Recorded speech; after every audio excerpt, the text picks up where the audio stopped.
saudara? Shalom teman-teman. Siap memuji Tuhan Yesus? Gimana kabarnya? Puji Tuhan. Mari kita bangkit bersama-sama. Kita angkat pujian kita. Kita katakan terbang tinggi di awan. Tepuk tangan yuk.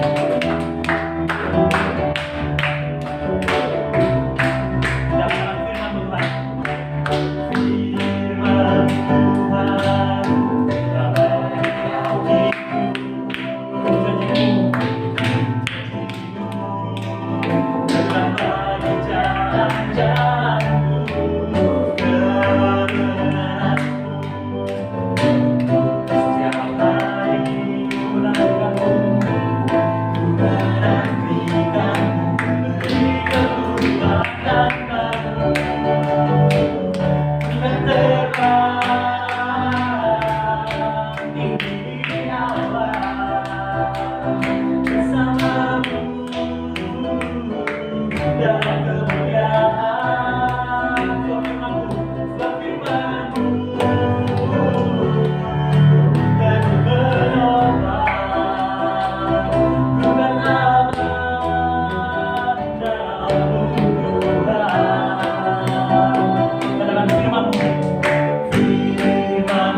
Sedikit firman Tuhan dari saudara kita, Yoel. Ya, selamat siang semuanya. Ya, semoga semangat selalu ya. Ya, hari ini ya kita seberapa pun kita yang kumpul ya, kita mau dengerin satu sedikit aja dari ayat tertentu pada siang hari ini ya, di Amsal 23 ayat 18 sama Galatia 6. Nanti ini cuma sekilas doang ya. Karena masa depan itu sungguh ada dan harapanmu itu tidak akan hilang. Galatia 6 ayat 4-nya. Baiklah, tiap-tiap orang menuju pekerjaannya sendiri, maka ia boleh bermegah melihat keadaan sendiri dan melihat keadaan orang lain. Ya, gitu ya. Jadi gini, yang saya dapatkan gini, dibalik lagi Kak ke Amsal.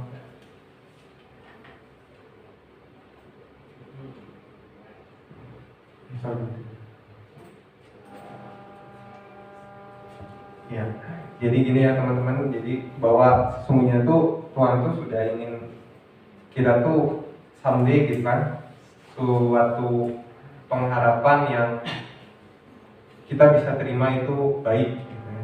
Baik buat keadaannya yang sedang kejar saat ini kan, kayak misalnya siapa ya? Ya Chris ya, di sini yang paling mendekati Chris kan, mau sidang akhir untuk kepolisian lulusnya atau enggaknya kan. Terus novel yang menunggu untuk lulus SBMPTN-nya atau enggak. Nah, semuanya tuh penuh dengan misteri ya. Kehidupan tuh penuh dengan misterius. Ada orang ngomong kehidupan tuh penuh dengan misteri. Nah, karena kehidupan kita ini seperti uap ya teman-teman, di Yakobus 4 itu ya, seperti uap. Jadi kita pergunakanlah waktu-waktu kita ini ya untuk kejar apa yang kita inginkan, masa depan yang kita inginkan. Dan kalau sesuatu hal yang kita inginkan itu tidak bisa kita capai atau tidak tergapai, ya jangan lihat keadaan orang lain gitu, jangan lihat keadaan sekeliling yang kita sedang alami, jangan fokus ke situ, tapi fokus untuk gimana saya bisa lebih baik dari yang sebelumnya. Itu lebih baik dari yang sebelumnya. Kan firman Tuhan juga ngomong kan bahwa rancangan Tuhan itu penuh dengan damai sejahtera. Kita aminkan itu, amin. Yeremia 29 ayat 11, ya kan?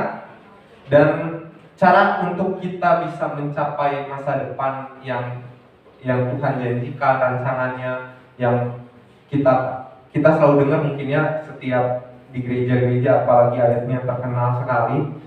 Rancangan Tuhan itu penuh dengan damai sejahtera tuh kalau kita ingin melakukan yang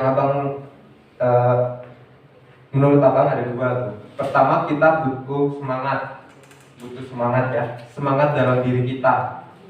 Nah, karena kalau kita bisa bersemangat, itu kita bisa mengalahkan keadaan-keadaan yang mungkin sulit untuk kita capai. Ya kita harus bersemangat. Yang kedua, itu kita harus rajin kan. Orang pelajar kalau dia mau mendapatkan nilai yang terbaik, rapat yang terbaik, ya dia harus belajar kan. Sama seperti apa yang Tuhan janjikan kepada kita, bahwa harapan itu tidak akan hilang dan masa depan itu ya benar ada selama kita mau sungguh-sungguh aja. Ya kenapa kita harus rajin? Ya karena kalau kita nggak rajin ya kita nggak akan dapat apa-apa, kan gitu. Nah, jadi fokus pada diri sendiri, terutama fokus juga kepada Tuhan gitu, ya kan? Karena Tuhan adalah terang bagi jalan kita kan, terang bagi jalan kita bagi kaki kita. Dan Tuhan itu ada, teman-teman. Jadi jangan kira kita datang ke gereja ini, kita ke gereja sekedar gereja memenuhi agama kita Kristen. Enggak. Tuhan itu ada, Roh Kudus itu ada. Dan teman-teman harus mengimani apa yang teman-teman ingin capai itu bisa berhasil, bisa sukses. Bisa berhasil, bisa sukses. Ya kan? Teman-teman mau apa? Mau perubahan dalam hidup. Ya teman-teman harus berubah apa? Secara apa? Secara masa depan Tuhan bisa ubahkan itu semua. Sangat bisa. Selama kita ada di dalam tracknya jalannya Tuhan. Jalannya Tuhan itu apa? Sering juga dikasih tahu kan di sini, jangan pernah menyimpang kanan atau ke kiri. Kalau kita menyimpang, kita cepat-cepat untuk kembali lagi sama Tuhan. Cepat-cepat lagi ingat sama Tuhan. Cepat-cepat lagi ingat sama firman Tuhan, apa yang teman-teman pernah dengar atau teman-teman hafalkan. Cepat-cepat ingat itu. Ya minta juga untuk supaya Tuhan menolong kita gitu, menuntun kita supaya hidup kita tuh terarah gitu dari masa muda kita yang sekarang. Ya, gitu. Jadi inginnya Tuhan tuh ya masa depan kita itu benar ada, dan jangan sampai melihat dengan kegagalan kita. Itu aja sih yang bisa saya bagikan. Saya kembalikan ke Daud. Ya, puji Tuhan. Masih semangat, puji Tuhan. Masih semangat ya? Ya, firman Tuhan katakan masa depan itu sungguh ada dan harapanmu tidak akan hilang. Kita percaya itu firman Tuhan ya. Firman Tuhan adalah kekal karena Tuhan juga kekal. Ya, kita percaya Tuhan itu kekal, Tuhan tidak pernah berubah ya teman-teman ya. Setuju? Ya, kita angkat pujian kita, Tuhan Yesus tidak berubah. Ya, semangat ya teman-teman. Tuhan Yesus tidak berubah, tidak berubah, tidak berubah. Tuhan Yesus tidak berubah, tak berubah selama-lamanya. Rahmat-Nya tidak berubah, tidak berubah, tidak berubah. Rahmat-Nya tidak berubah, tak berubah selama-lamanya. Haleluya, haleluya, haleluya, haleluya, haleluya, haleluya. Tuhan Yesus tidak berubah. Tuhan Yesus tidak berubah, tidak berubah, tidak berubah. Tuhan Yesus tidak berubah, tak berubah selama-lamanya. Firman-Nya, firman-Nya tidak berubah, tidak berubah, tidak berubah. Firman-Nya tidak berubah, tak berubah selama-lamanya. Haleluya, haleluya, haleluya, haleluya, haleluya, haleluya, haleluya,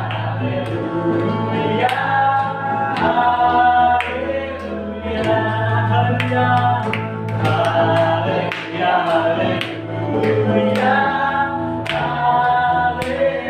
Haleluya, haleluya, haleluya, haleluya. Kita siapkan hati kita untuk mendengarkan firman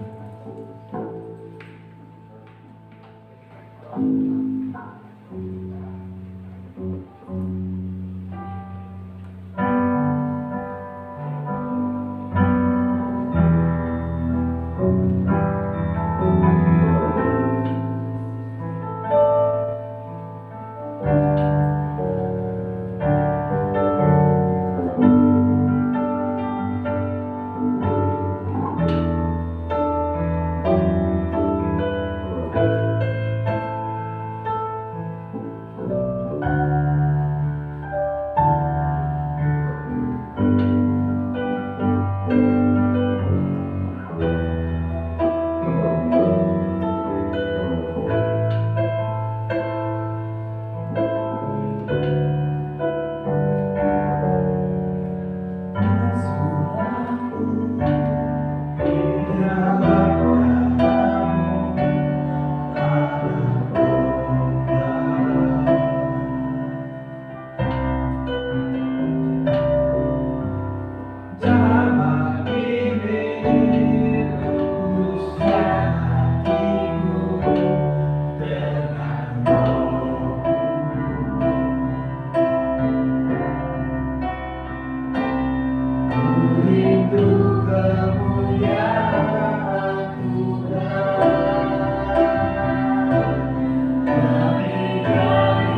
yang telah berjanji dan selalu menggenapi.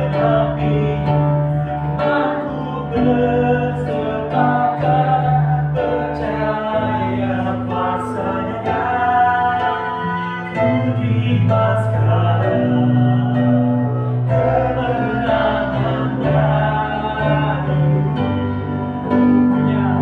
Aku punya Tuhan yang besar, yang telah berjanji dan selalu menggenapi. Aku bersepakat percaya kuasa-Nya, ku terima sekarang kemenangan darimu. Imanku bersepakat, imanku bersepakat percaya kuasa-Nya, ku terima sekarang kemenangan darimu.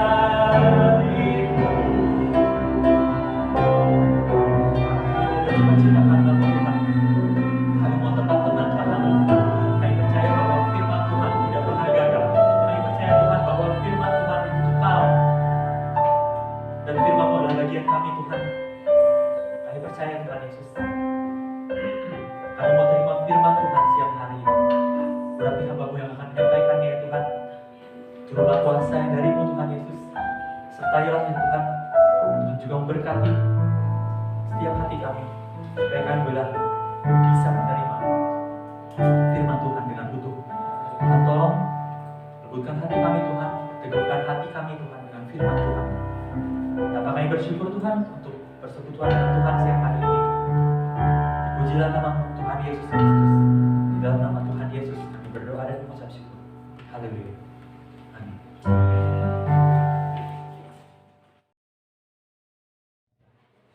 Shalom semua, selamat siang, dan saya pikir Tuhan memberkati kita semua ya. Dan sekali lagi kita akan berdoa sebelum saya akan share tentang firman Tuhan.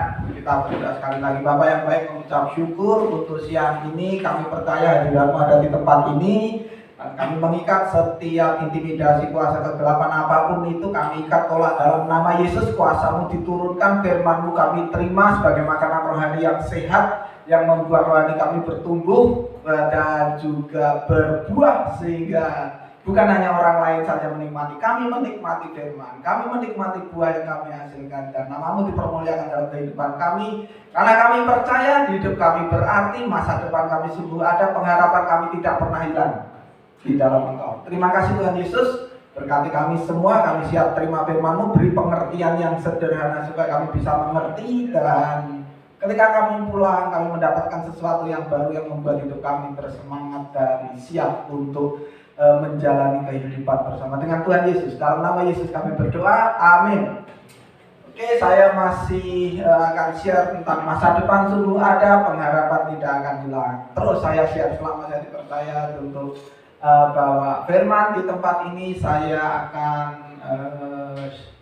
terus share ya, mungkin selama setahun ini sampai Desember, kalau saya masih dipercaya untuk khotbah di sini, saya akan share dengan tema masa depan sungguh ada, pengharapan tidak akan hilang. Kenapa kok saya tertarik dengan tema ini? Karena sejak pandemi ada sekitar 2020 ya, 19-20 begitu, banyak orang yang bukan hanya kehilangan pengharapan, tapi sudah kehilangan masa depan, kehilangan semuanya. Mending kalau kehilangan rumah bisa dicari asal dia tidak kehilangan pengharapan ya. Kehilangan motor dijual mungkin karena ini dan itu, kehilangan mobil karena ini dan itu, masih bisa diusahakan asal dia punya pengharapan. Tapi orang celaka kalau nggak punya pengharapan, mau usahain apa lagi gitu ya. Orang boleh kaya, boleh punya segalanya, tapi kalau nggak punya pengharapan dia miskin, sama aja dia miskin ya. Tapi orang yang sederhana, yang tidak mempunyai banyak harta, tetapi ketika dia mempunyai pengharapan, maka berkat itu tinggal tunggu waktu ya, tinggal tunggu waktu. Oke, kita akan belajar di sini. Kita buka 2 ayat, Amsal 23 ayat 18 tadi sudah di-share sedikit sama Yuel ya. Saya baca sekali lagi. Amsal yang ke-23 ayatnya yang ke-18.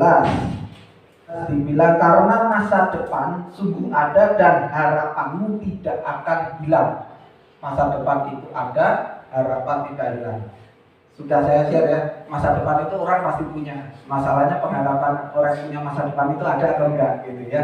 Besok sudah masa depan kita, nanti jam 6 sore juga sudah masa depan kita. Tapi apakah kita pada esok hari masih punya pengharapan, itu jadi permasalahan gitu ya. Oke, kita sekarang buka Galatia 6 ayat 7. Galatia 6 ayatnya yang ke-7. Di sini dikatakan jangan sesat. Jangan sesat, ya. Apa dikatakan di sini? Allah tidak membiarkan dirinya dipermainkan. Karena apa yang ditabur orang itu juga yang akan dituainya. Jangan sesat. Allah tidak membiarkan dirinya dipermainkan. Apa yang ditabur oleh kita akan dituai juga. Ini hukum tabur tuai. Apa kaitannya dengan masa depan yang sungguh ada dan harapan tidak akan hilang? Pertama, kita harus menyadari begini. Kita harus ngerti bahwa apa yang kita lakukan hari ini berdampak di masa yang akan datang. Keadaan Anda hari ini adalah hasil dari apa yang sudah Anda lakukan di masa lalu. Ya, misalnya Anda begadang nonton bola. Nah, mau Piala Dunia nih, nonton bola selama seminggu full misalnya. Wah, itu akibatnya pasti Anda cepat ngantuk. Misalnya itu hal sederhana kan seperti itu. Jadi ketika Anda seminggu full itu nonton bola terus, nah nanti minggu depannya atau 2 minggu lagi Anda cepat ngantuk. Karena Anda menabur nonton bola pagi gitu kan. Anda lakukan nonton bola pagi, nggak peduli apa siapa, nonton terus.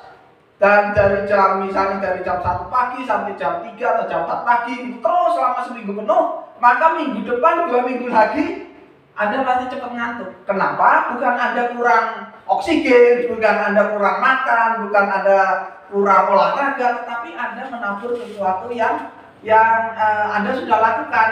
Nonton bola terus di subuh hari selama seminggu full.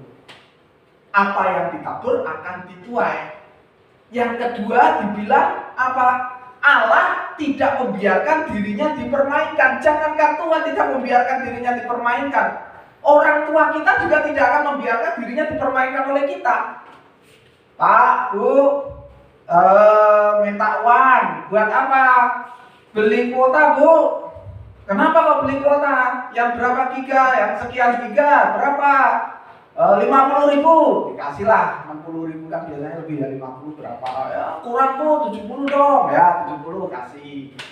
Kuotanya tidak untuk dibuat online, belajar online, tapi buat main game lah, nonton yang kurang pas lah, main TikTok lah dan lain sebagainya, tidak berkaitan dengan belajar online. Sekali 2 kali orang tua kita berhasil kita tipu gitu, kira-kira gitu ya. Kita beli itu beli ini, kok cepet habis kuotanya gitu ya. Terus lama-lama diintip nih sama orang tua kita ceritanya, wah ternyata dikasih uang 70.000 lagi untuk kesekian kali kita ternyata main TikTok. Kita ternyata sedang live, hai guys, ini lihat nih, hai guys, gitu kan sekarang musimnya gitu. Dan anak saya udah bilang gitu, berani gitu, hai guys, bingung juga yang ngajarin siapa. Ya orang tua kita lihat, lama-lama dia marah juga waktu kita ngomong, Pak, Bu minta 70.000. Dia akan marah. Kenapa? Kamu mempermainkan ibu ya, kamu mempermainkan bapak. Kamu ngomong 70.000 dibuat beli kuota sama terus uang jajan, uang untuk beli snack. Tapi nyatanya kamu buat main begini, kamu buat TikTok, kamu buat nonton yang tidak berguna. Lain kali kalau kamu minta 70.000, ibu gak akan kasih, bapak gak akan kasih. Orang tua kita aja tidak membiarkan dirinya dipermainkan, apalagi Tuhan. Kapan saya mempermainkan Tuhan? Kapan kita sebagai anak-anaknya mempermainkan Tuhan? saat kita melakukan sesuatu yang membuat dia berduka, membuat dia marah, membuat dia sedih. Saat kita berjanji kepada Tuhan, tetapi kita melanggar apa yang kita janjikan. Misal, Tuhan, saya bertobat, tidak akan melakukan dosa ini dan itu. Gitu. Tapi kita langgar lagi dengan sengaja. Kan kita masih dalam daging, Tuhan maklumlah. 1 kali, 2 kali, 3 kali, 4 kali, 5 kali, mungkin Tuhan maklum. Kan Tuhan banyak sabar. Ayatnya ada tuh. Ayatnya ada, Tuhan banyak sabar. Sama orang Israel aja sabar 40 tahun. Kan gua usianya belum 40 tahun. Bisa dong bikin dosa terus. Anda mempermainkan Tuhan. Mempermainkan Tuhan berarti juga mempermainkan kasih karunia-Nya, kasih karunia untuk mengampuni kita. Dipermainkan, tahu-tahu kita menuai apa yang kita sudah lakukan. Dosa, walaupun Tuhan mengampuni, dampak itu tetap ada. Ingat Batseba, Daud sama Batseba berdosa dengan Batseba. Tuhan mengampuni, iya, tapi anak yang dikandung Batseba mati. Baru setelah itu lahir Salomo. Ya, tapi sebelumnya mati dulu, ada dampaknya. Jadi kalau hidupmu begini terus, jatuh bangun dalam ketidakpastian hidup gitu ya. Tadi Yoel bilang apa? Misteri, hidup itu misteri ya. Nanti kita coba saya share ya, apakah hidup itu misteri atau enggak ya. Coba nanti kita share sesuai dengan ayat, sesuai dengan firman Tuhan ya. Sesuai apa yang saya tahu supaya Anda sedikit lebih mengerti lagi. Nah, kok saya hidupnya kok begini, ke sana membentur, ke situ membentur, ini salah, itu salah. Jangan-jangan kita mempermainkan Tuhan. Biasanya apa? Janji mau bertobat tetapi hidup dalam dosa. Janji mau melakukan ini dan itu, tapi kita tidak melakukan ini dan itu. Tuhan, ketika kita berjanji kepada Tuhan, Dia menanti kita melakukannya. Ketika kita berjanji Tuhan, saya tidak akan berdosa lagi. Saya belajar untuk tidak berdosa. Tapi jangankan kita belajar, malah sengaja bikin dosa dengan alasan kasih karunia Tuhan panjang. Kasih karunia Tuhan besar. Oh, saya diampuni, Yesus sudah mati buat saya. Sekali selamat, tetap selamat. Kan saya sudah percaya Yesus, masuk surga dong. Amin. Ada ayatnya lagi Yohanes 3 ayat 16. Tapi apa makna percaya? Nah, kan begitu ya. Apa makna percaya? Tuhan tidak membiarkan diri kita dipermainkan. Yuk kita bercermin sama diri kita sendiri. Apakah hidup kita saat ini sudah membentur sana sini? Ini kok kayaknya gagal, ini kok kayaknya buntu, ini kok kayaknya susah dan lain sebagainya. Hidup susah banget gitu. Jangan-jangan kita mempermainkan. Jangan-jangan kita mempermainkan. Kalau itu memang Anda dan saya, cara terbaik apa? The one and only, hanya satu-satunya. Bertobat dengan sungguh-sungguh. Itu yang akan saya share. Bertobat dengan sungguh-sungguh. Masa depan memang janji Tuhan. Pengharapan memang janji Tuhan dan itu kekal. Itu kekal adanya karena Allah kita kekal. Tadi sudah disinggung sama Daud ya tadi. Kekal, Allah itu kekal ketika Dia pribadi yang kekal, ketika ngomong sesuatu pasti kekal. Nah, sekarang janji yang kekal, pengharapan yang ada itu kekal dan itu sungguh-sungguh ada. Masalah kita mendapatkan atau tidak mendapatkan itu menjadi urusan kita. Janji itu tetap ada, tapi kalau kita tidak mendapatkan janji Tuhan dan kita tidak punya pengharapan, jangan menyalahkan Tuhan. Jangan-jangan kita mengambil keputusan yang keliru. Makanya cukup bahaya ini saya kasih judul My Decision, My Future. Keputusanku masa depanku. Kalau kita sudah mengambil keputusan yang keliru di masa lalu, perbaiki hari ini, ambillah keputusan yang benar. Apa sih keputusan yang benar itu? Keputusan yang membuat Tuhan berkenan kepada hidup kita. Itu aja yang akan saya share. Keputusan yang membuat bagaimana Tuhan itu berkenan. Berkenan itu how to please God's heart gitu. Bagaimana menyenangkan hati Tuhan, bagaimana membuat Tuhan itu senang gitu. Bagaimana memuliakan Tuhan, bagaimana membuat Tuhan itu bangga dengan kita. Ambillah keputusan itu. Kita pasti diberkati. Berkat itu nggak usah diminta sebetulnya. Ada, pasti ada. Kita nggak minta aja diberkati kok. Kita bernafas, kita nggak sakit, kita bisa makan 3 kali sehari, kita sehat. Itu udah berkat. Kita jarang kan minta Tuhan, terima kasih ya, saya sudah bisa bernafas, kan jarang gitu. Ya. Apa yang membuat Tuhan berkenan, itulah yang akan kita putuskan mulai hari ini. Jadi saya sendiri juga belajar. Ayo kita sama-sama belajar, buatlah keputusan mulai hari ini dan seterusnya. Bagaimana membuat Tuhan berkenan kepada kita setiap harinya. Nanti Anda akan menerima dan mengalami dan hidup di dalam masa depan yang penuh dengan pengharapan. Masa depan yang terus-menerus ada pengharapan. Masa depan yang tidak pernah bisa dihalangi oleh pandemi sekalipun. Tidak pernah bisa dihalangi oleh kuasa kegelapan sekalipun. Kuasa kegelapan mencoba menghalangi masa depanmu. Tetapi apa yang dikatakan Amsal 23 ayat 18, bahwa pengharapan tidak akan hilang. Walaupun Anda dihalangi kanan kiri, depan, belakang, atas, bawah, Anda tetap punya jalan keluar. Kenapa? Karena pengharapanmu tidak akan hilang. Itu hanya bisa didapat kalau Tuhan ikut campur dalam hidupmu. Bagaimana Tuhan bisa ikut campur dalam hidupmu? Cukup terima Yesus sebagai Tuhan dan Juru Selamat? Tidak cukup. Anda harus belajar menyenangkan hatinya. Logikanya begini, Anda berteman dengan seseorang, Anda senang dengan orang itu, omongannya enak, nyambung dan lain sebagainya. Anda pasti cepat atau lambat Anda akrab dengan orang itu. Tapi kalau omongannya nggak nyambung, Anda ngomong ke kiri, dia ngomong ke kanan, Anda bahas bola, dia bahas bulu tangkis, ya kan? Anda bahas olahraga dengan dia bahas golf, gitu kan nggak nyambung, males ngomong.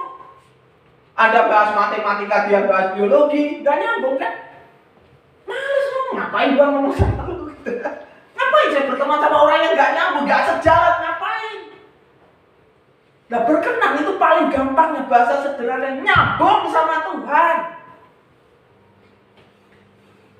Anda ngerti, ketika Anda terima kebenaran, setan itu gak senang. Anda ngerti ya? Anda harus pahami, ketika kita terima kebenaran, setan itu gak senang. Kenapa? Karena kebenaran itu memerdekakan kita dari kebodohan. Kalau Anda mengerti kebenaran itu di dalam Yesus, bahwa mengampuni itu baik untuk jiwamu, itu jiwamu benar-benar merdeka dan Anda berani mengampuni. Setan nggak senang. Kenapa? Karena dia senangnya Anda menyimpan dendam, misalnya begitu. Ketika Anda menyimpan dendam, Anda sakit hati, karena kalau sudah sakit hati, sakit kemana-mana.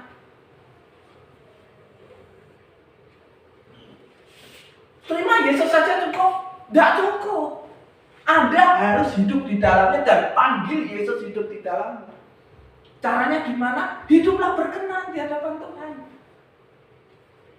Pengharapanmu gak akan hilang. Kamu mau diblok kayak gimana pun, ditutup sama kuasa kegelapan paling tinggi sekalipun. Kalau Tuhan itu sudah turun tangan, Anda dibukain jalan keluar. Seperti cerita bangsa Israel, dikejar-kejar Mesir, depan ada laut Teberal. Tidak ada jalan keluar. Tuhan turun tangan, laut terbelah. Kuasa kegelapan membendung masa depan seolah-olah gue gak punya pengharapan, gue gak punya masa depan, gue gak punya apa yang harus saya langkah lagi. Bagaimana saya harus melangkah? Tuhan bisa membelah itu kuasa kegelapan dan kamu berjalan di dalamnya. Asalkan hidup kita berkenan. Problem. Gampang gak hidup kita berkenan di hadapan Tuhan? Nah, bisa gampang, bisa enggak. Gimana kita? Sebetulnya hidup ini gimana kita? Bagaimana kita jalani? Kalau kita nganggapnya susah ya susah. Kalau nih ada persoalan, kok aku banyak banget ya terima persoalan, dapat banget banyak persoalan. Ini belum selesai persoalan sama saudara misalnya. Anda tidak tahu apa-apa tiba-tiba dimusuhin sama saudara. Misalnya Anda nggak ngerti apa-apa tiba-tiba dimusuhin sama teman sekelas dan lain sebagainya. Begitu banyak persoalan. Kalau Anda melihatnya dari mental victim, mental korban, kok begini ya, hidup saya kok susah banget ya, dimusuhin kanan kiri, sedih banget. Ikut Tuhan tuh sedih banget. Ya Anda akan sedih terus, tapi kalau kamu punya mental the winning mentality, kamu punya mental pemenang. Oh, saya mengalami banyak hal ini supaya saya bisa sabar. Anda langsung dikasih kekuatan. Milikilah mental pemenang, jangan victim mentality gitu.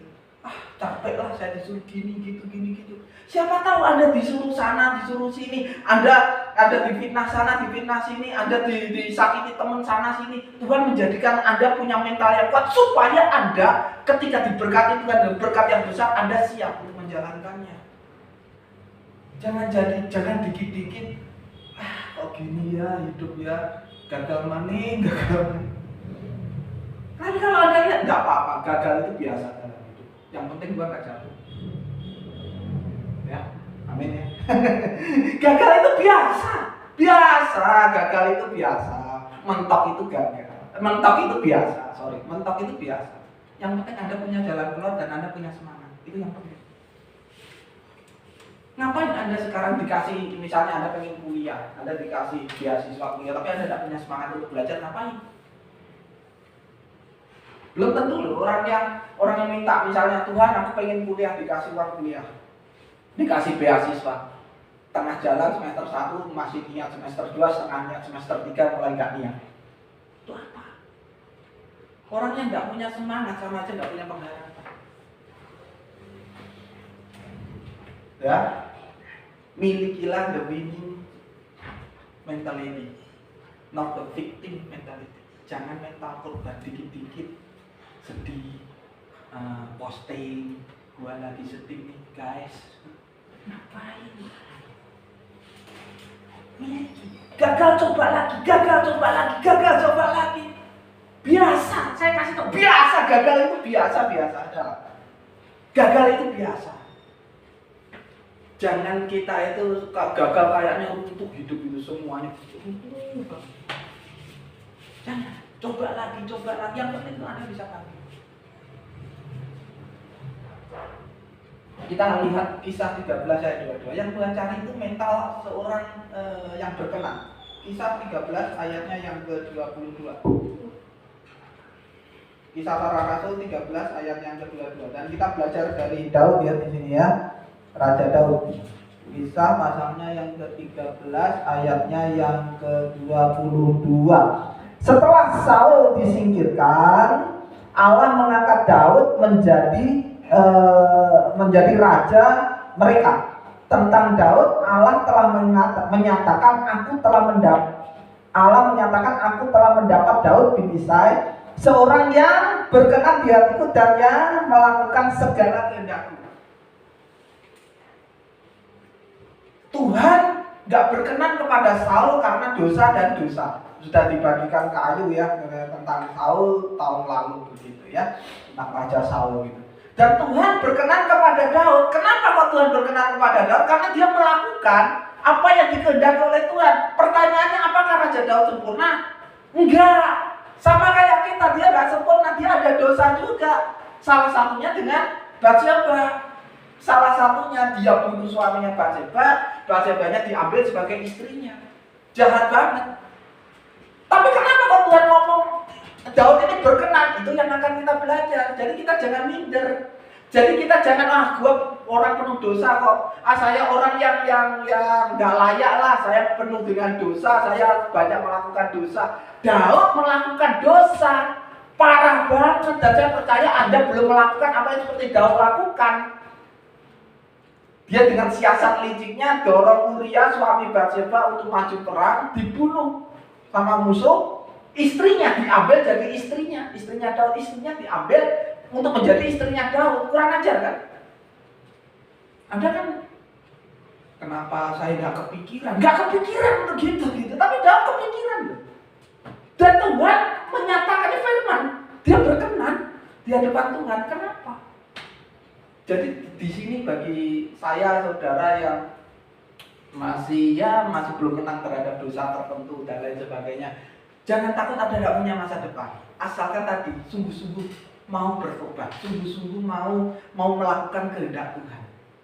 Pasti Tuhan menyediakan yang terbaik. Karena Daud pun matinya pun enak, matinya dia tuh mulia gitu sebagai raja, bukan sebagai pelarian, bukan bunuh diri kayak Saul gitu, bukan. Dia mati enak. dalam tanda kutip mati enak itu nggak dibunuh, nggak bunuh diri. Ya meninggal aja biasa, meninggal tua dan mulia. Umur 70 tahun meninggal kira-kira ya. Mulia yang matinya. Nah kenapa? Nah, kita belajar dari sini. Yang pertama adalah Daud memutuskan untuk tetap beriman. Daud memutuskan untuk tetap beriman. Ya, yang pertama itu kita lihat 1 Samuel 17 34 sampai 37, 1 Samuel 17 ayat 45 sampai 50. Enggak usah dibaca, nanti Anda baca sendiri. Saya jelaskan aja. Saat semua orang Israel takut ngadepin Goliat, Daud itu berani. Raja Saul yang tinggi besar aja pengecut, dia nggak berani ngadepin Goliat. Padahal dia pemimpin ya. Padahal dia raja Israel yang harusnya kasih contoh, kasih semangat pada rakyat. Ayo kita serang Filistin. Takut. Harusnya dia yang maju ngadepin Goliat kan. Dia kan pemimpinnya, ditantang sama Goliat kan. Ayo satu orang Israel maju lawan aku. Nggak berani. Pengecut. Bisa ya, kali-kali di-share ya, kayu ya tentang Saul ya. Gimana sih? Pengecut banget sih Saul itu. Pemimpin tidak bertanggung jawab. Daud anak seumuran kalian kan umur 17-an gitu. Masih muda banget 20 tahun ke bawah. Gua aja yang melawan kasarnya gitu. Saya aja yang melawan. Dikala semua orang tidak punya iman, aku tetap punya iman. Dikala semua orang itu takut ngadepin Goliat, gua gak takut ngadepin Goliat gitu. Si Daud. Kenapa kok bisa gitu? Rupanya ayat 34 sampai 37 menceritakan Tuanku Saul, rajaku Saul, aku ini biasa ngadepin singa, ngadepin beruang yang mencoba membunuh dombaku, membunuh gembalaanku ini, domba-domba gembalaanku ini. Aku berani melawan mereka, sebab tangan Tuhan menolong. Dan orang yang tidak bersunat itu katanya, si Goliat itu tidak bersunat itu katanya, aku juga akan membunuh dia. Mungkin Saul bilang, suami banget. Gede loh itu, gede loh. Gak takut. Kira-kira gitulah bahasanya. Gak takut raja. Udah pakai pakaian perang, udah gak usah pakai pakaian perang, gak usah pakai senjata raja. Aku pakai nama Tuhan. Keren. Saul aja yang punya pakaian perang, mungkin pedangnya kayak pedangnya sama Bang Firman gitu. Pedangnya gede banget gitu. Gak berani kok. Lu pakai apa, weh? Pengali-ali terus bijinya apa? Batu kali 5 gitu. Iya gini. Nah, terus cara ngalahinnya gimana? Urusan Tuhan. Urusanku ngadepin Goliat dengan iman. Ngadepin Goliat dengan iman.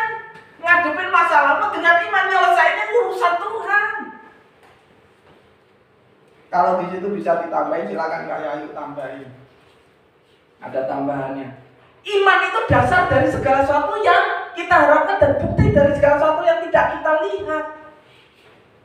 Jadi kalau kita mengharapkan pengharapan itu ada tapi nggak punya iman, apa yang lu harapin? Ya dong. Kita beriman dan berapi-api pengharapan Tuhan itu, pengharapan di dalam Tuhan itu ada, amin, amin. Imannya enggak punya. Omdu. Diketawain setan. Gak usah diganggu setan, kita juga gak akan melakukan apa-apa. Kita akan kalah dengan sendirinya.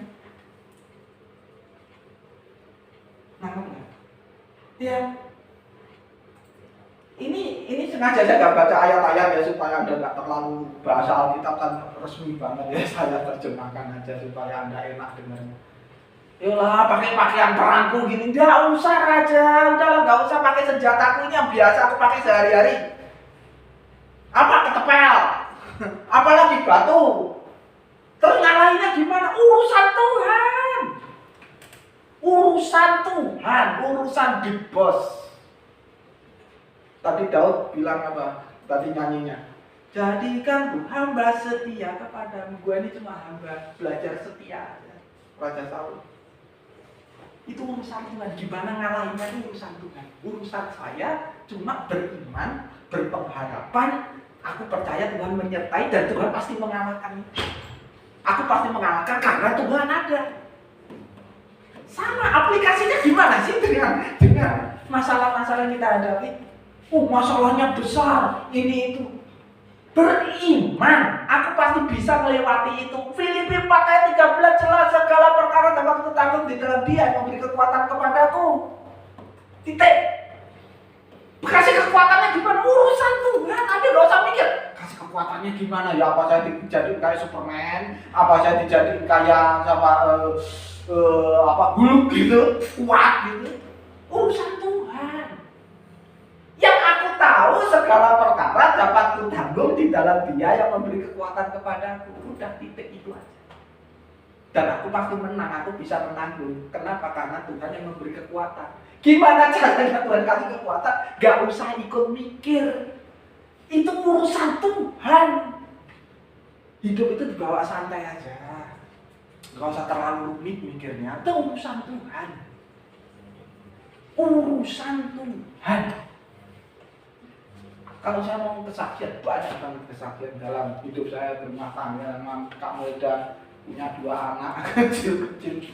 Waduh, itu benar-benar itu kalau kapan itu mereka terserang sakit minggu lalu. Yang satu batuk-batuk, Devinya batuk-batuk, gak berhenti-berhenti, batuknya. Dan itu kan waktu di ronsen tahun lalu itu ada flek, kayak flek paru-parunya putih di sini. Jadi dia kalau batuk cepat sesek. Adiknya si Kia kena flu Singapura.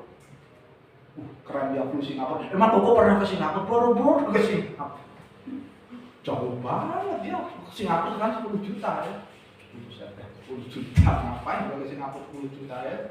Flu Singapura ya itu namanya flu Singapura. Saya juga nggak tahu itu. Beda yang ini konsultasi sama dokter dibilang itu flu Singapura. Dua-duanya sakit berbarengan. Yang satu kalau sudah batuk, yang satu kena flu Singapura. Flu Singapura tumbuh bisul di sini.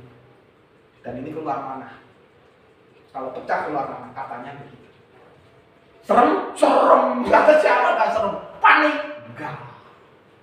Saya belajar untuk tidak panik. Lihat anak begitu, kasihan. Tapi saya belajar untuk tidak panik. Tuhan, aku percaya firman Tuhan itu ya dan amin. Urusan Tuhan gimana menyembuhkannya itu urusan Tuhan, aku gak mau pusing. Pokoknya aku beriman, aku berpengharapan Tuhan pasti sembuhkan. Sembuh. Gak langsung sembuh sendiri. Gak langsung hilang besoknya enggak. Tapi anak saya bisa tidur, bisa makan. Padahal kata dokter susah tidur. Kata dokter kalau makan susah gini. Tapi Kia gak susah tidur, gak susah makan.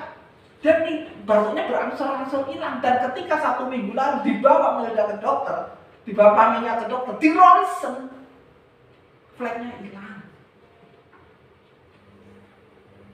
Aku bilang sama Kak Melda, jangan terlalu pusing lah. Ya untungnya kita bersepakat ya enaknya gitu ya, menikah satu iman gitu ya, makanya cari suami cari istri yang seiman gitu enak ya. Kita berdoa sama-sama. Urusan gimana nyembuhnya urusan Yesus. Ngapain? Tuhan Yesus nanti nyembuhinnya gimana? Tuhan datangin di los-los gini hilang gitu bisulnya, itu urusan Tuhan. Mau Kia didatangin Yesus gini-gini, puji Tuhan, enggak ada apa-apa. Yang penting sembuh kan? Yang penting kan tidak kehilangan iman, tidak kehilangan pengharapan. Apakah saya sedih lihat anak saya begitu? Sedih. Anak masih lucu-lucu ada bisul di sini, putih-putih dan itu kan kesana itu keluar. Sedih. Saya nggak bilang nggak sedih, tapi saya tidak mau baper. Aku belajar dari Daud. Goliat aja hancur, apalagi sekedar flu Singapura, paru-paru ada fleknya. Goliat aja lebih daripada flu Singapura, lebih daripada batuk yang sesek, apalagi yang ini. Itu aja beres sama Tuhan. Jadi jangan gede-gedein masalah gitu, gedein imanmu. Maka pengharapanmu gede. Kamu pengen pengharapan gak akan hilang, imanmu jangan hilang. Tampilin kayak Ibrani 11 ayat 1. Udah hafal banget itu. Iman adalah dasar dari segala sesuatu yang kita harapkan, bukti dari segala sesuatu tidak kita lihat. Kalau Anda pengen pengharapanmu gak hilang, ya imanmu jangan hilang. Iman kepada Yesus jangan hilang. Kalau imanmu hilang, pengharapanmu hilang. So simple. Dan iman yang berkecuali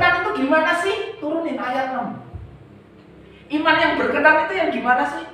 Iman yang percaya bahwa Allah itu ada.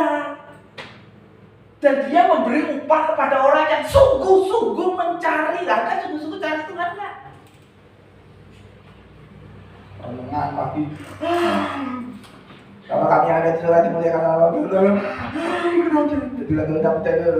Amin. Anda nggak ngerti hadirat Tuhan ada atau enggak, menyenangkan Tuhan enggak, doanya bener atau enggak, sungguh-sungguh atau enggak, maksudnya begitu. Ada pokoknya kewajiban, suruh baca ini apa namanya, gibas ya, kata Kak Milda gibas, baca ayat ini, pokoknya baca. Tapi Anda nggak sungguh-sungguh lihat apa yang maksudnya, apa yang maknanya. Anda nggak dapat apa-apa, itu lihat ayat 6 itu, berarti pelajaran.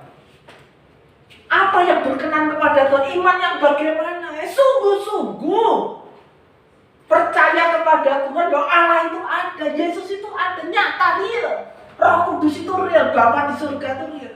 Ada benar. Sungguh-sungguh cari Dia, Allah memberi upah. Ada berkatnya. Cuma nyari Tuhan ketemu, Anda dapat berkat. Enak banget ya jadi Kristus. Enak banget. Jadi anak Tuhan itu udah paling enak. Bodoh kalau orang murtad dari Tuhan, tidak percaya Yesus lagi. Bodoh menurut saya. Kenapa? Anda hilang semua, Anda kehilangan segalanya. Bukan hanya berkat di dunia, keselamatan pun Anda hilang. Baca baik-baik nanti ya. Renungin Ibrani 11 ayat 6. Aku percaya Allah itu ada. Amin. Aku percaya ya. Saya percaya di sini, anak-anak di sini, adik-adik di sini, semua percaya Allah itu ada di dalam Yesus Kristus. Amin. Tapi Anda sungguh-sungguh cari ya. Padahal Allah memberi upah kepada orang yang sungguh-sungguh mencarinya. Sungguh-sungguh ya, cari Tuhan ya. Cari sampai ketemu. Dan dia gampang ditemukan. Kapan? Saat kita sungguh-sungguh bertobat. Itu dalam pertobatan. Nanti saya akan share. Yang kedua, kita menabur apa? Pertama menabur iman. Nah gampangnya gini, oh ya sebelum saya kasih satu analogi ya, sebelum saya pindah ke yang kedua, saya kasih satu analogi gini. Anda mau bangun rumah nih, rumah lantai 3 lantai maksudnya, 3 lantai. Wah, Anda sudah diskusi sama arsitek, Anda sudah diskusi sama pemborong dan lain sebagainya. 3 lantai ya, 3 lantai dengan luas tanah sekian, aku mau bangun 3 lantai. Tapi Anda tidak punya dasarnya, Anda tidak mau bikin dasarnya. Anda gimana mau melihat rumah itu jadi? Anda sudah nyeket gambarnya, kayak gini loh. Aku pengen rumahnya tuh 3 lantai, nanti ada ininya, ada itunya, ada ininya, ada itunya. Ada lukis dengan baik, ada gambar dengan baik, diskusiin sama arsitek yang berpengalaman. Tapi ketika ditanya arsiteknya, Pak, kapan mau nancepin dasarnya untuk bangun ini? Anda nggak lakukan, Anda dapat rumahnya ini nggak? Anda bisa lihat menikmati rumah yang Anda bayangkan nggak? Nggak pernah ada. Kenapa? Karena Anda dasarnya ada, Anda tidak mau membangun. Maka maksud saya, imanmu nggak kamu bangun, apa yang kamu bayangkan di dalam Tuhan nggak pernah ada ngimpi, omong kosong semua. Kalau Anda tidak membangun imanmu dengan benar, kamu mau mengharapkan apa dikasih khotbah sebagus apapun, ngimpi semua. Anda cuma jadi orang yang gini-gini aja, 50 tahun kemudian dia gini-gini aja terus. Terus nyalain Tuhan kok aku gak diberkati? Dasarnya aja gak ada, kamu gimana? Orang mau invest sudah kamu bangun rumah 3 lantai, oke ini misalnya 500 juta saya transfer dia. Tapi Anda tidak segera bangun dasarnya. Uang 500 juta buat apa? Sama pengharapan juga gitu. Ada pengen mewujudkan pengharapanmu apa? Tapi imanmu gak ada, gak dibangun. Kamu mau ngapain? Ngimpi, bangun, ngambil ngiler gitu. Nah, aku pengen jadi ini, tapi tidak membangun dasar. Bangun imanmu. Allah ada, amin. Allah memberkati, amin. Cari Dia sungguh-sungguh. Allah memberi upah. Ya, camkan. Saya juga belajar. Saya bukan mau hebat ya aku. Enggak, belajar sama. Saya juga belajar.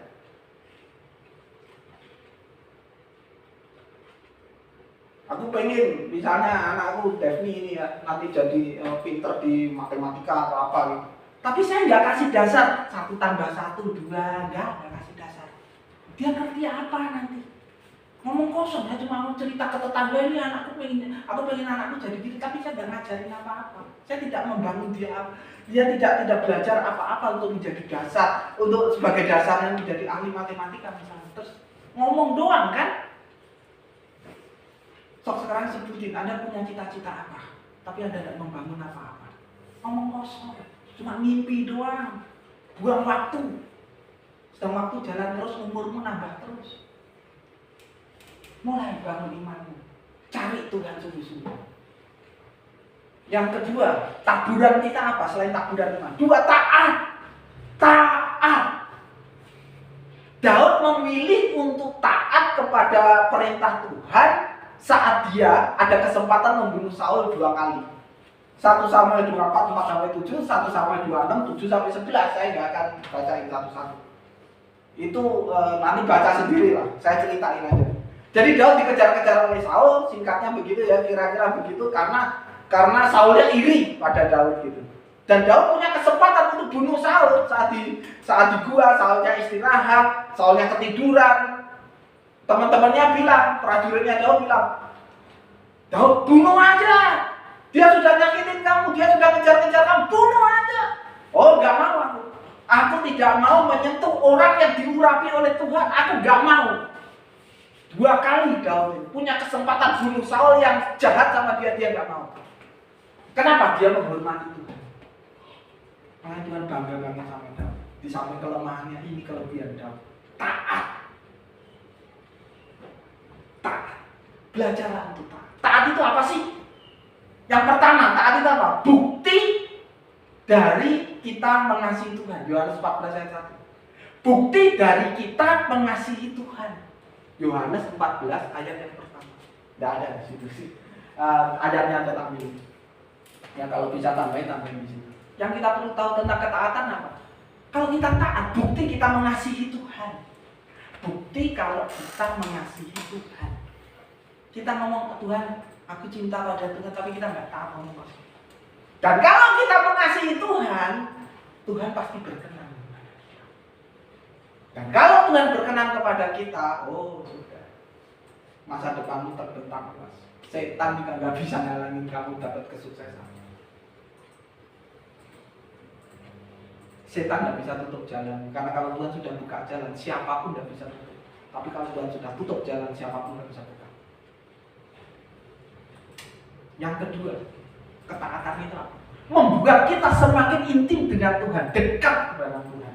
Mazmur 145 ayat 17-18. Ini perlu dibaca. Mazmur 145 ayat 17-18. Mazmur ayatnya yang ke 145, 17-18. Saya baca. Tuhan itu adil, ya. Tuhan itu adil dalam segala jalannya dan penuh kasih setia dalam segala perbuatannya. Tuhan itu adil, Tuhan itu penuh dengan kasih setia. Ya, ingat-ingat. Ayat 18. Tuhan dekat kepada setiap orang yang berseru kepadanya, pada setiap orang yang berseru kepadanya dalam kesetiaan. Kapan Tuhan dekat sama kita? Saat kita berseru kepada Tuhan. Cukup itu enggak? Dalam kesetiaan. Kesetiaan dalam ketaatan. Anda taat pada Tuhan, Anda menghadapi masalah, berserulah pada Tuhan. Tuhan dekat. Dan kalau Tuhan dekat, masalahmu beres. Pak, saya bilang, kalau saya mau kesaksian, banyak banget bisa sampai malam berbanyak. Kalau saya kesaksian, begitu banyak saya ditolong sama Tuhan. Tidak spektakuler, wow, bukan, enggak. Dalam hal kecil yang bisa.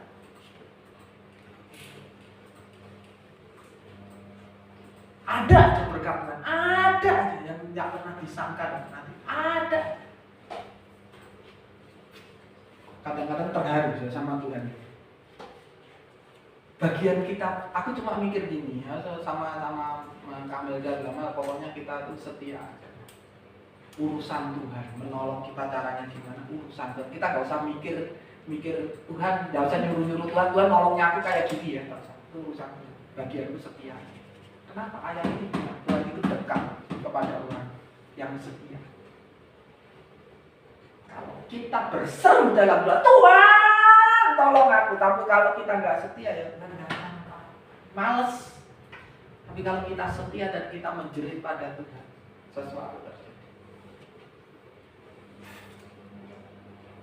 Yang ketiga, yang kita perlu ketahui tentang taat, kita akan menerima berkat-berkat Tuhan. Kalau kita setia, kalau kita taat, kita akan menerima berkat-berkat Tuhan. 1 Yohanes 3 ayat 22. Ini perlu dicatat gede-gede kalau urusan berkat ya. 1 Yohanes 3 ayatnya yang ke-22. 1 Yohanes pasal 3 ayatnya yang ke-22. Bilang begini. Dan apa saja yang kita minta, kita memperolehnya daripadanya, karena kita menuruti segala perintahnya dan berbuat apa yang berkenan kepadanya. Udah matanya, mungkin ngantuk, mungkin apa, yang benar nggak ayatnya 1 Yohanes 3 ayat 22 kayak ini ya, jangan salah baca. Dan apa saja yang kita minta, apa saja yang saya minta, kita memperolehnya daripadanya. Saya memperoleh daripada Tuhan, saya memperoleh dari Tuhan, kita memperoleh dari Tuhan. Ya, karena saya menuruti segala perintahnya dan berbuat apa yang berkenan kepadanya. Minta apa? Ayo, minta apa? Minta apa? Pasti dikasih? Nanti dulu. Berkenan gak? Setia gak? Nanti dulu. Ya? Berbuat apa yang berkenan kepadanya enggak? Menuruti perintahnya enggak? Turuti dulu perintahnya, berbuat dulu yang berkenan kepada Tuhan. Minta apa saja Tuhan kasih. Tuhan kasih. Nah, ya, tangkap ya.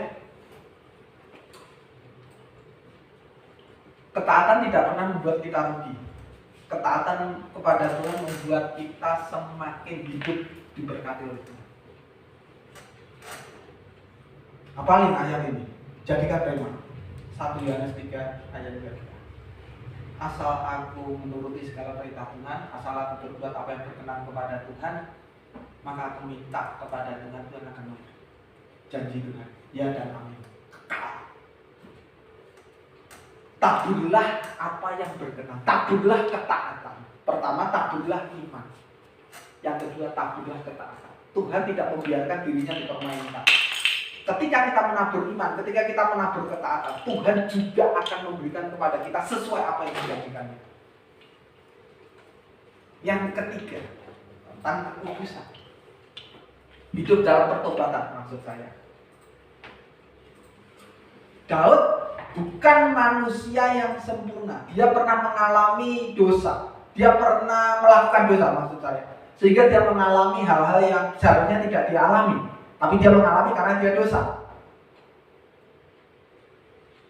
Kita lihat Mazmur 51 ayat 1 sampai 6 dan ayat 11. Tapi baca aja ayat 6. Ya, ini penting sekali ayat 6. Mazmur pasalnya yang ke-51, ayatnya yang ke-6. Mazmur 51 ayatnya yang ke-6. Ini saya baca di sini Mazmur 51 ayatnya yang ke-6. Ini tentang judulnya tentang pengakuan dosa. Ayat yang ke-6 ayat 8. Sesungguhnya engkau berkenan akan kebenaran dalam batin dan dengan diam-diam engkau memberitahukan hikmat kepadamu. Sesungguhnya ya, engkau berkenan akan kebenaran dalam batin, dan dengan diam-diam engkau memberitahukan hikmat kepadamu. Tuhan berkenan akan kebenaran di dalam batin. Itu kayaknya berarti Mazmur 51 ayat 1 sampai 8, bukan ayat 6-nya. Ayat 1 sampai 8, ayat 11. Ayat 8-nya aja saya baca. Tuhan berkenan akan kebenaran yang ada di dalam batin kita. Apa itu batin? Sesuatu yang ada di dalam hati. Itu batin namanya. Kalau itu kita menyimpan kebenaran, maka Tuhan berkenan. Kalau kita berdosa, kita tidak menyimpan kebenaran di dalam batin kita. Hati kita berdosa, hati kita salah, tidak benar. Tapi ketika kita bertobat dan kita tahu kebenaran dan itu kita simpan, kita bertobat sungguh-sungguh. Tandanya apa orang bertobat sungguh-sungguh? Dia menyimpan kebenaran di dalam batin. Apa itu batin? Sesuatu yang ada di dalam hati. Di dalam hati misalnya ada kebenaran, kebencian, kepahitan, yaitu Anda bisa lihat sendiri di hati Anda masing-masing. Tapi kalau Anda menyimpan kebenaran firman di dalam hatimu, itu tandanya Anda sudah mulai hidup di dalam pertobatan. Simpan kebenaran itu Tuhan berkenan. Tuhan senang kalau kita nyimpen kebenaran firman-Nya di dalam hati kita masing-masing, di dalam hati, di dalam batin kita. Dan dengan diam-diam Tuhan memberikan hikmat kepada kita. Kenapa ada orang Kristen yang gak pernah ngerti hikmat itu apa? Gak pernah ngerti dapetin hikmat. Tapi ada orang Kristen yang gampang sekali dapat hikmat. Rupanya rahasianya ketika kita menyimpan kebenaran di dalam batin kita, di dalam hati kita dan hati kita menyimpan kebenaran itu, hikmat itu datang sendiri. Hikmat itu datang sendiri. Tahu-tahu ada jalan keluar, tahu-tahu ya saya harus lakukan ini. Tahu-tahu oh saya harus masuk kuliah jurusan ini. Tahu-tahu oh saya harus kerja di bagian ini. Tahu-tahu saya harus melayani bagian ini dan lain sebagainya, dan lain sebagainya, dan lain sebagainya. Saya sudah praktekkan ini. Ketika saya simpan sungguh kebenaran, ada aja. Dan itu perlu. Anda kan tidak kecil terus, Anda tambah besar. Anda akan melanjutkan sekolah atau Anda akan bekerja. Suatu kelak Anda akan berumah tangga, punya anak dan lain sebagainya. Kalau anakmu ada masalah, kamu mau tanya siapa? Nanya Tuhan. Ya kalau kita benar hidupnya Tuhan kasih tahu. Kalau enggak, kita bingung cari yang benar gimana sih? Yang benar gimana sih? Saya ketika menemukan ayat ini, Tuhan, saya bertobat sungguh dalam hidup saya. Saya mau simpan kebenaran-Mu dalam batin-Mu. Dan Tuhan kasih hikmat itu benar. Benar kasih hikmat. Tadi saya cerita, yang terbaru ada anak saya sakit dua-duanya. Malam-malam, sore menjelang malam. Ke UGD, ke rumah sakit, kemana? Lagi pula cuaca di Bandung kan nggak tentu ya, kadang panas, kadang hujan, nggak jelas gitu. Terus Kak Melda pulang dari ngajar kampus kan kadang malam banget gitu. Gimana nih? Kok UGD kemana? Aku bilang, Kak Melda bilang, kok ini gimana? Kok ini gimana nih? Berdoa. Diam aja dulu, diam. Mikir, nggak usah. WA, tanya aja dokter. Kalau kita punya dokter anak ya di rumah sakit ini ya, punya dokter anak. Beda ini WA. Ini jarang sekali dokter itu balas karena begitu banyak pasien gitu. Cepat dibalas tiba-tiba. Oh ini sakit ini coba kasih obat ini. Dan dikasih obat dan konsul gratis. Biasanya bayar sekian ratus ribu gratis. Dari mana ya? Ide itu kan bukan dari Tuhan. Saya bisa ngirit sekian ratus ribu, mungkin sekian juta. Karena dua anak. Tidak murah biayanya, mahal. Gratis. Ini yang saya senang dari Tuhan. Bagian kita apa? Simpan kebenaran dalam hati. Hidup benar, bertobat benar. Ini sekarang masuk sesi hidup dalam pertobatannya. Daud itu bertobat benar, makanya hidupnya dipulihkan walaupun dia jatuh dalam dosa yang menjijikkan. Tapi dia diberkati dengan anak Salomo. Dan dia mati dalam kemuliaan. Karena dia hidup dalam pertobatan. Yuk kita yang masing-masing kita pernah berdosa dan mungkin saat ini sedang melakukan dosa dan saat ini sedang hidup dalam dosa. Stop. bertobat, simpan kebenaran dalam batin, Tuhan akan menunjukkan jalan terbaik buat kita. Pegang Mazmur 51 ayat 8. Simpan aja kebenaran firman Tuhan dalam batin. Jadikan itu pedoman dalam hidup. Tuhan akan tuntun kiri kanan, kiri kanan, kiri kanan, kiri kanan. Dan kau akan melihat keren. Bagian kita apa? Simpan kebenaran di dalam batin. Dampak yang luar biasa dari bertobat itu apa sih? Yesaya 30 ayat 15. Saya baca saya ini aja ya. Yesaya 30 ayat 15. Dengan bertobat, tinggal diam, kita diselamatkan. Dalam tinggal diam dan percaya terletak kekuatan kita. Jadi bertobat itu membuat hidup kita diselamatkan. Dalam tinggal tenang dan bertobat, dalam percaya dan bertobat, dalam tinggal tenang, tinggal diam, terletak apa kekuatan kita, terletak apa keselamatan kita. Saat kita bertobat, hidup kita diselamatkan. Hidup dalam pertobatan, kita akan diselamatkan dari bahaya-bahaya yang mengancam kita. Karena itu apa?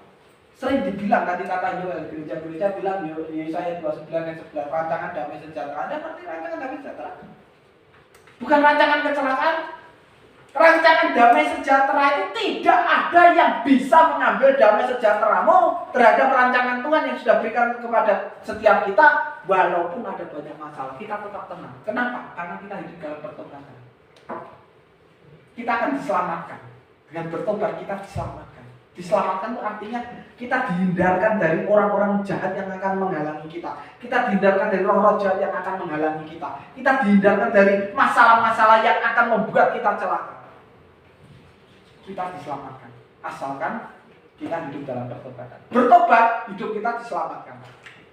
Bertobat, kita diselamatkan. Hidup dalam pertobatan, kita akan menjalani keselamatan itu day by day.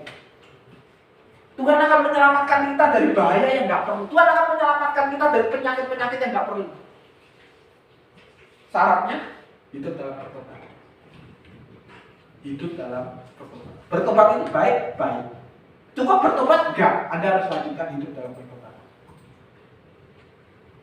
Yang kedua, hidup dalam pertobatan membuat kita apa sih? Kembali kepada rancangan Allah yang mulia. Roma 8 ayat 29 sampai 30. Rancangan dasar Allah itu apa sih? Membuat kita, menjadikan kita supaya mempunyai karakter yang seperti Kristus punya, seperti gambaran anaknya.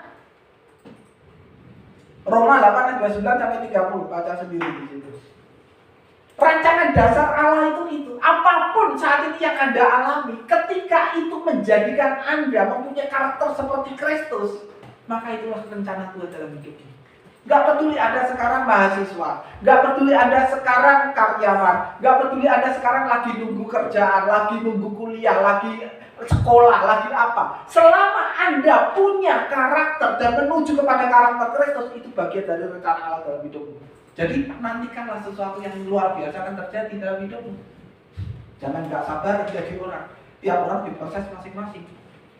Apa sih karakter Yesus dalam hidup kita? Lemah lembut dan rendah hati. Ayatnya hafal sekali, Matius 11, 29 sampai 30. Kenapa lemah lembut dan rendah hati itu sebagai karakter Yesus yang menunjukkan bahwa kita hidup dalam pertobatan? Gampangnya apa sih lemah lembut dan rendah hati? Bolak-balik dia ngomong lemah lembut rendah hati, lemah lembut rendah hati. Apa sih? Gampangnya lemah lembut dan rendah hati itu adalah tunduk. Tunduk. Anda tunduk pada firman. Anda tunduk pada kebenaran. Anda bukan tidak bisa memberontak terhadap kebenaran. Tuhan, kenapa saya harus mengampuni? Tuhan, kenapa harus ada ayat tampar pipi kiri kasih pipi kanan? Enak banget. Tapi karena Tuhan yang ngomong, aku tunduk. Itu lemah lembut. Itu rendah. Kalau Anda ingin diberkati Tuhan, tunduk sama Tuhan karena yang punya berkat Tuhan, bukan kita. Kita nggak bisa maksa Tuhan memberkati kita. Kita aja nggak mau tunduk, kenapa kita harus maksa Tuhan? Tunduk. Gampangnya apa sih bahasa sederhananya lemah lembut dan rendah hati? Saya nggak mau nerangin panjang lebar, enggak lah. Aku juga nggak belajar teologi, nggak belajar ini itu. Gampangnya tunduk, dah tunduk. Ketika tadi Di ayat Mazmur 51 ayat 8 ada kebenaran tersimpan dalam batin kita. Anda tunduk pada kebenaran itu, Anda lemah lembut dari saya. Tuhan, aku tidak bisa mengampuni, tapi Tuhan yang menyuruh aku mengampuni. Tuhan, aku itu orangnya sulit minta maaf, tapi Tuhan yang menyuruh aku meminta maaf. Itu lemah lembut dan rendah. Tunduk. Tuhan, aku sulit berdamai sama dia karena dia nyebelin banget orangnya. Tapi karena Tuhan yang menyuruh, karena aku harus mengasihi, aku harus mengasihi. Itu tunduk, walaupun tidak mudah. Tapi Anda tiba-tiba ketika Anda melakukan kita bisa berdamai. Tiba-tiba Roh Kudus membuat suasana itu jadi indah. Sering itu terjadi sama hidup saya, hidup Kamilda. Dalam rumah tangga ada aja lah ya. Anda belum berumah tangga ya. Masa kasih tahu ada aja kelas itu. Saya sama Kamilda sama-sama keras kepala. Dua-duanya keras kepala. Ya, keras kepala dua-duanya. Sama. Tapi ketika ada kelas begini-begini, ya namanya suami istri. Suami harus mengasihi istri. Istri harus tunduk sama suami. Itu firman, udah gak usah dibahas. Gak usah terjemahin, gak usah. Saya harus mengasihi Melda harus tunduk sama saya. Titik. Tapi kita sedang kelas. Tapi karena firman yang nyuruh, ya berdamai.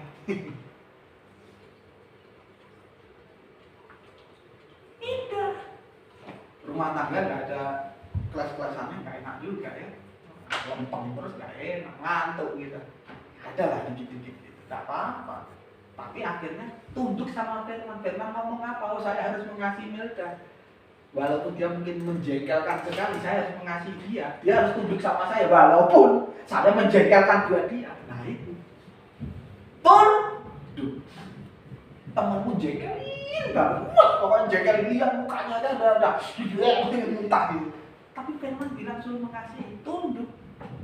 Berkat itu gak usah datang sendiri. Kemarin habis memberikan Ayu gitu, Melda dapat email. Rupanya email yang sudah lama dia kasih jurnal di Ukraina, jauh banget dia. Diterima itu proposalnya. Dia malah duduk, kok ini baca kok bahasa Inggris semua, males ya bahasa Indonesia aja baca males, itu panjang di bahasa Inggris. Baca aja sendiri, translate di Google Translate, ya baca aja sendiri. Kaget dia, karena udah 2 tahun, hampir 2 tahun dia nggak ada jawaban, nggak ada kabar, tiba-tiba diterima itu proposal. Halil, Tuhan Yesus tidak amin. Simple. Ya, sering saya sama Melda beda pendapat, kita balik lagi. Efesus pasal 5 ngatur rumah tangga gimana? Pasal 4 atau pasal 5. Suami harus mengasihi istri. Dia nyebelin gimana? Dia harus mengasihi, tidak mau takut pokoknya. Dia, mungkin saya tuh nyebelin gitu ya. Tapi dia harus tunduk. Ini berkat gak usah gimana. Tiba-tiba datang. Melda sendiri lupa kayaknya. Dia pernah kirim ke mana gitu. Aku bilang kenapa nggak ke Soviet sekalian ke Putin gitu. Nanggung ke Ukraina gitu. Karena perang. Deg-degan jadi juga dia. Kok diterima malah kaget. Ya. Nangkep, hiduplah dalam pertobatan. Nanti sesuatu yang luar biasa tidak terduga ada nanti. 1 Korintus 2 ayat 9, salah satu ayat pegangan saya. Tuhan akan memberikan kepada kita apa yang tidak pernah kita dengar, tidak pernah kita lihat, asal kita hidup mengasihi dia. Taburkanlah 1, ketaatan, iman. Nomor 2, ketaatan. 3, hiduplah dalam pertobatan. Bertobat aja nggak cukup, hiduplah dalam pertobatan. Milikilah karakter Kristus day by day. Anda semakin tunduk pada Tuhan. Tunduk pada Tuhan. Kalau Anda punya orang tua, tunduk sama orang tua. Kasihi orang tuamu. Walaupun dia mungkin tidak cocok sama kamu, kasihi, hormati bapak ibumu. Itu firman Tuhan supaya panjang umurmu. Oh berarti yang mati muda nggak tunduk, nggak juga sih. Cuma maksudnya kalau Anda pengen diberkati, Anda pengen jalan enak gitu ya, tunduk sama orang tuamu, hormati bapakmu, hormati ibumu. Itu firman. Jalanmu dilapangkan oleh Tuhan. Ya, Jangan, bapak sih nggak ngerti, mama sih sekolah SD aja nggak lulus loh, jangan gitu dong. Kasihan orang tua kita besarin kita, sampai sebesar ini, sampai secakap-cakap, secantik-cantik ini. Nah, terakhir saya mau share tentang hidup itu misteri, bener atau enggak? Ini tambahan aja, tambahan bonus. Hidup itu misteri enggak? Bagi sebagian orang iya. Kalau bagi koko sendiri apa? Enggak. Hidup itu terang, jelas, enggak misteri. Kok tahu dari mana? Emang ada ayatnya? Ada. Mazmur 139 ayatnya yang ke-15. Main ayat karena supaya kita itu enggak asumsi. Saya bukan asumsi, hidup itu misteri atau enggak ya. Saya cuma ingin nambah kalian pengetahuan aja, gitu ya. Mazmur 139 ayatnya yang ke-15. Tulang-tulangku tidak terlindung bagimu ketika aku dijadikan di tempat yang tersembunyi dan aku direkam di bagian-bagian bumi yang paling bawah. Ayat 16, matamu melihat selagi aku bakal anak dan dalam kitabmu semuanya misteri tertulis, sudah ditulis. Ayu lahir tahun segini, meninggalnya tahun segini. Gak enak ya? Kak Yayu lahir tahun segini, meninggalnya tahun segini. Tahun Jenu tahun segini lahir, meninggalnya tahun segini.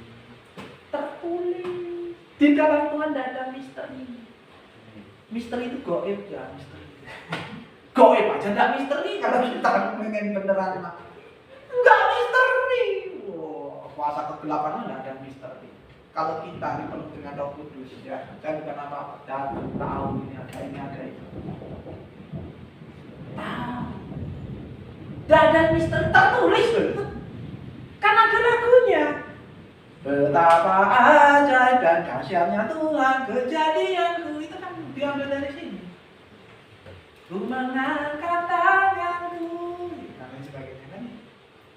Jadi gimana kok saya pengen tahu hidup saya? Nanya Tuhan, Tuhan yang menciptakan kita. Jangan nanya, kok Pak Jenu gimana hidup saya? Tuh, gua agak pusing mikirin hidup gua gitu kan. Jangan nanya orang lain, nanya Tuhan, Tuhan tidak pernah pusing. Kamenda gimana hidup saya? Tunjuk.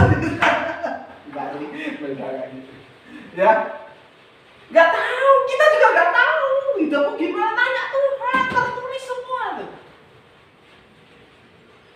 Yuel belum lahir sudah ditulis sama Tuhan. Jadi pengen tahu hidupmu? Main. Nggak ada yang misteri. Karena Tuhan itu bukan main petak umpet. Syukur misteri. Cari dong. Ya. Semua tertulis. Gamblang. Secara umum gamblang di sini. Kalau secara khusus Anda harus nanya benar. Puasa. Semua sudah puasa kan? Nggak pernah ngerasain puasa kan? Puasa lagi. Untuk apa? Ya untuk hidupmu. Puasa, nanya sama Tuhan. Jadi hidup itu enggak misteri. Menurut saya. Tapi kalau menurut sebagian orang tetap misteri kok begini ya, sudah nggak apa-apa. Tapi kalau bagi Allah hidup itu bukan misteri. Walaupun aku tidak tahu meninggal kapan, kita semua nggak tahu meninggalnya kapan, tapi hidup itu terang benderang, seterang kita di dalam Yesus. Karena Yesus itu terang, nggak terang mana ada misteri. Kalau ini gelap ya, kira-kira ini mimbarnya warna apa ya, misteri kan? Tapi kalau ada lampunya, ini misteri. Betul nggak? Logikanya. Kalau calon nggak pikir. Betul kan? Kalau gelap semua misteri. Ada gitar nggak di gereja ini? Gelap semua. Nggak tahu ya ada gereja. Ada gitarnya misteri. Wah kayaknya di kamarnya Joel nih. Kayaknya di kamarnya Mas Richard nih misalnya. Kayaknya di kamarnya Novel nih. Gitarnya mana kok nggak ada? Tapi ketika ditelan, nggak misteri gitarnya ada di sini. Makanya hidup dalam Kristus, dalam terang hidupmu nggak akan misteri. Misteri. Ya, enggak. Misteri itu uji nyali, misteri. Bah, gitu misteri. Ada apa di situ, di shoot gitu, itu misteri. Itu anak Tuhan itu gak ada misteri. Hidup dalam terang apanya misteri? Yesus itu menerangi semua. Wah, kalau gitu pasangan hidup saya misteri. Enggak, kalau kita tahu. Itu yang dekat-dekat kamu. Ya, carilah dekat-dekat kita. Dekat-dekat dulu, dekat-dekat ada belum tentu ada, apalagi jauh gitu maksudnya. Ya, enggak masuk. Oke. Ya, jadi hidup itu bukan misteri. Ketika kita sungguh menabur yang namanya iman, ketaatan, hidup dalam pertobatan, maka berkat Tuhan itu ada, masa depan kita sungguh ada. Itu yang berkenan dengan Tuhan. Oke, sampai sini firman-Nya, semoga memberkati dan bagi teman-teman yang pengen dipenuhi Roh Kudus, syaratnya gampang kok. Apa? Kumpulin KTP. Foto 3x4, kumpulin sama Kak Yayu, nanti Kak Yayu serahin ke Roh Kudus gitu. Nanti dilaminatin sama Yesus gitu ya. Oh, dan dibaptis Roh Kudus gitu ya gitu. Syaratnya sederhana. Tuhan, aku pengen banget dekat sama Tuhan. Pengen banget. Kok enak ya dekat sama Tuhan? Aku pengen dekat Tuhan. Nanti Anda dapat sendiri. Kalau belum dapat, minta lagi sampai dapat. Karena baptisan Roh Kudus membuat kita itu cing gitu, ngerti nggak? Hidup itu cing gitu. Memang nggak menyelamatkan baptisan Roh Kudus, tapi membuat hidup kita tuh bersemangat terus. Susah untuk down itu susah. Terus kita dituntut untuk hidup dalam kebenaran. Yuk kita belajar. Ya. Siapa? Kak Daud, tolong. Daud yang main musik. Sebab dia hidup ada hari esok. Sebab Yesus hidup. Nah, yang lain pakai berdiri. Nanti Kak Ayu tolong ke depan dibantu saya nyanyi karena suara saya panas. Silakan. Sebab dia hidup. Refnya aja. Sebab dia hidup ada hari esok. Jangan cepet-cepet. Berapa? 2/4 aja. 3/4 dulu. Bagian itu ada. Ayo.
kami mengenal Tuhan, mempunyai hidup yang berkenan di hadapan Tuhan. Buka hatimu, katakan Tuhan Yesus, Roh Kudus, aku haus akan Engkau, aku haus akan jamahanmu, aku haus akan pribadimu.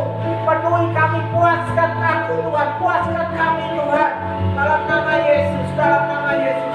Silakan bagi teman-teman yang ingin dipenuhi oleh Roh Kudus, buka hati aja, buka hati, katakan Roh Kudus, aku haus. Nanti kamu akan memimpin. Roh Kudus, aku haus Tuhan, aku haus Tuhan. Ampuni dosa-dosaku Tuhan. Aku ingin dipulihkan dalam nama Yesus.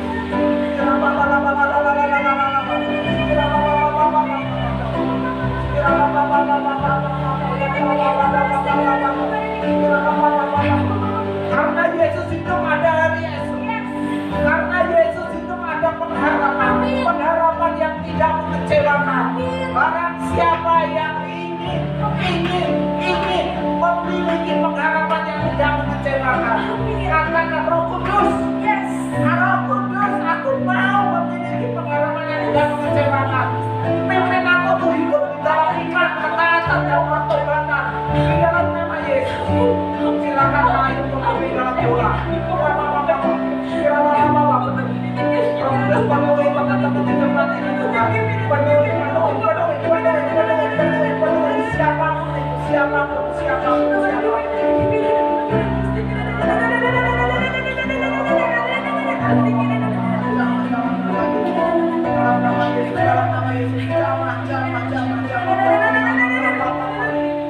Setiap kesuap-suapan, setiap mata rohani yang tertutup, setiap semangat yang patah di dalam nama Yesus dibangkitkan. Setiap kuasa kegelapan yang coba mengintimidasi aku, kami serba dalam nama Yesus. Kuasa dinyatakan di gereja ini, kuasa dinyatakan atas anak-anak remaja di tempat ini, sehingga mereka boleh menabur dalam iman, mereka menabur dalam ketaatan kepadamu, mereka menabur dalam hidup dalam pertobatan di dalam nama Yesus. Terima kasih Tuhan. Silakan masuk di Tuhan, kami juga menjaga Tuhan. Silakan. Kami berdoa Tuhan di dalam nama Tuhan Yesus Kristus. Engkau menyelidiki setiap hati kami Tuhan, dalam ruangan ini Tuhan, dari depan bahkan sampai belakang Tuhan. Bikin punggung badan syukur dan anak-anak dan anak-anak.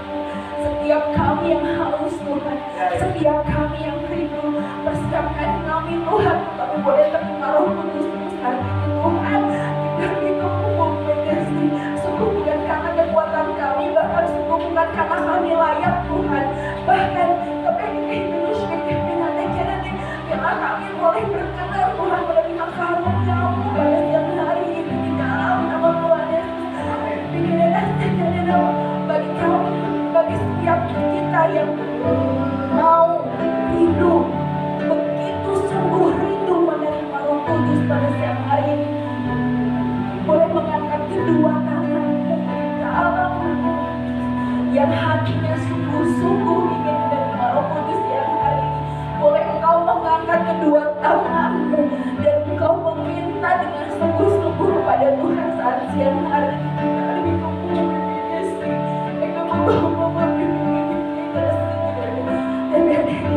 Engkau melihat setiap orang, setiap hati yang begitu rindu dipenuhi oleh Roh Kudus saat ini Tuhan. Engkau melihat Tuhan betapa rindunya setiap kami Tuhan. Di atas setiap hati yang meminta saat ini Tuhan, di dalam nama Tuhan Yesus Kristus.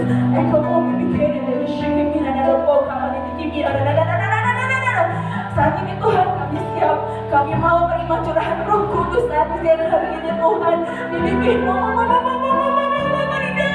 Tuhan Yesus Kristus, Roh Kudus itu boleh tercurah Tuhan pada setiap kami yang mengangkat kedua tangan kami.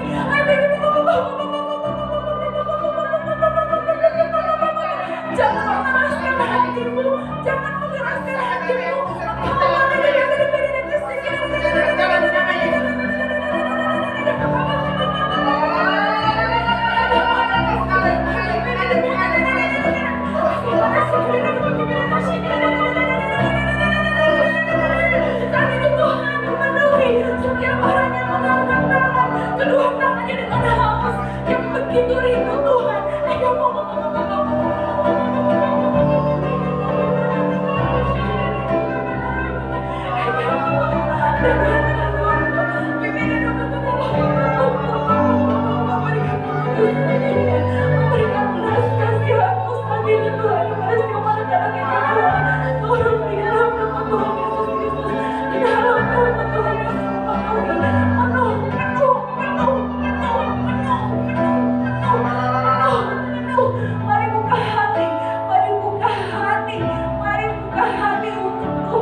untuk Tuhan boleh masuk dalam Sama hati anak-anak hidupmu. sama anak-anak ini, sama anak-anak ini, ada sukacita dalam hatimu saat ini. Katakan sesuatu yang terputus dalam hati. Wah, dalam nama Yesus, kuasa Yesus memerdekakan, kuasa Yesus menyembuhkan, kuasa Yesus mengampuni setiap luka hati, setiap luka sakit, sembuh dalam nama Yesus. Ada diberikan kuasa untuk menginjak anak sedih, kita diberikan kuasa untuk hidup dalam pengharapan. Kita semua diberikan kuasa untuk hidup dalam pengharapan di dalam Tuhan. Terima kasih Tuhan. Terima kasih Tuhan.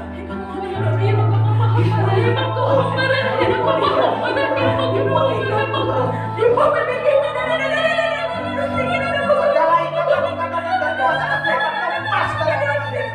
Lepas dalam nama Yesus. Terima kasih Tuhan.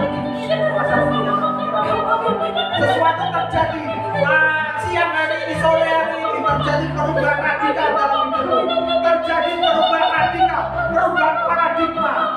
Engkau bukan lagi orang yang suap-suap. Engkau berada di dalam Tuhan. Di dalam nama Yesus, kami semua berjalan dalam pengharapan di dalam Tuhan. Kami punya masa depan yang penuh pengharapan, masa depan yang sungguh Tuhan sediakan untuk kami, masa depan yang bukan dengan kecelakaan, tapi penuh dengan damai sejahtera. Kuasa kegelapan tidak mampu membendung masa depan kami, karena kami berjalan dalam terang kuasa Tuhan. Terima kasih Tuhan. Haleluya. Sebab Dia hidup. Sekali lagi kita nyanyikan Tuhan Yesus hidup. Dia hidup. Ada hari esok saya hidup. Amin. Kami tidak gentar. Karena ku tahu Dia berat hari esok. Hidup jadi berarti. Hidup jadi berarti sebab Dia hidup. Yang agak cepat. Sebab Dia hidup. Sebab Dia hidup. Ada hari esok saja hidup. Ku tak gentar. Ada pengharapan. Ada masa depan. Haleluya.